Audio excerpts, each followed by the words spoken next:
Also in the street plan of Washington, you find pentagrams. So here we have two pentagrams in the street plan of Washington. The top one points into the Capitol building, and the one at the bottom points into the White House. This is a political building, so we're told. In fact, it's a temple to a secret society, built by the Freemasons to a specific design, Congress, the Congress building. Where did it get its name from? Capitol Hill, from a sacred place of the Roman Brotherhood going way back called Capitoline Hill. And when Madeleine Albright, high priestess of this brotherhood, became Secretary of State, and she went across on her first overseas visit to Europe, she actually went to Rome and made an official visit, what for her would have been a pilgrimage to Capitoline Hill in Rome, and that's where we get Capitol Hill from. This is George Washington. In the last century, they decided they didn't have a decent statue of George, so instead of getting an American to produce one, they ordered it from Italy, from Florence. And when it arrived on the dockside, people were staggered, because here was George, the first president of the United States, depicted naked from the waist up with this cloth over his Bill Clinton's, and then pointing up one arm, pointing down the other. What's going on? Unless you realize where these people are coming from, it's inexplicable. Well, if you just hold that in your mind, arm up, arm down, naked from the waist up, and then Bill Clinton's covered in a piece of cloth, well, this is where it's coming from. This is the ancient depiction of the compilation of the negative force symbol that the Templars worshipped, or the high-level Templars worshipped anyway, called Baphomet. And this is why that they depicted George Washington in that way.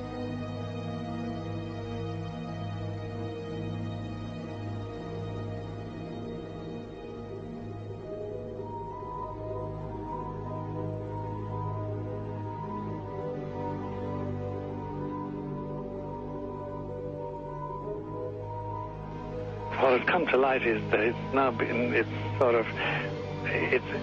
is not so surprising for a lot of people that there are covens amongst the very educated class, architects, doctors, lawyers, priests, brokers, and the leisure class. These are people who have made pacts with the devil. That's right. It's really the best, the more accurate way of describing it would be that they have indulged themselves in the worship of the goat, of the prince, of the serpent, of Satan, of Lucifer, and they lead perfectly normal lives. They're jewel merchants. They travel. They're prominent in their own way, but they do have this indulgence. Father, here's a part of that I can never understand, that has never made sense to me, and that is, if somebody were to make a pact with the devil, then obviously the implication is if the devil is there to make a pact with them, to make a deal, to make their life, this short mortal life on earth, pleasurable, with money or women or travel, or more interesting, whatever it is they want. Yes. Then they are aware of the presence of the devil, and they are obviously aware then of the presence of God as well, and they nevertheless make a conscious, stupid, short-term, blind choice to take what they can get in this lifetime. And to embrace one, you must embrace the other. It's not like it's some wishy-washy person. I know you do. It is a very not easy to understand, except when you talk with them, when they let their hair down and peel grapes, as we say, and when they're on their way to being cured of or healed is the proper word. You find that there's an exhilaration and a satisfaction which is both sensual and sexual and mental when they really indulge in Luciferian worship. There is a peculiar exhilaration. Like a drug, then? Yes, it's a peculiar exhilaration. And of course, the godly instincts in us all, the angelic in us all, because we all have something angelic and something godly, besides everything else, a lot of other negative things, that is quenched. And you find in them a horror of anything, what we call sacred and holy, or sacrosanct, or the idea of the idea of the sacred, of the awesome.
How in the world did you ever get involved in praying to demon spirits? A fellow that had been on a particular ship with me, he told me, "Hey, I got something fantastic to tell you." He said, "I am affiliated with people that speak with the spirits of the dead.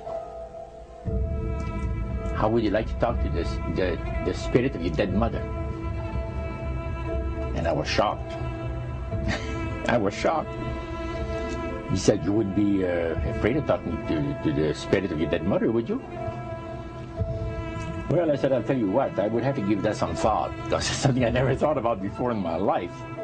Most of us probably haven't. A little afraid of something like that. Well, he says, you know, it's written all over your face. You're afraid of going to a seance. But he says, "I know you. He says, you're going to come."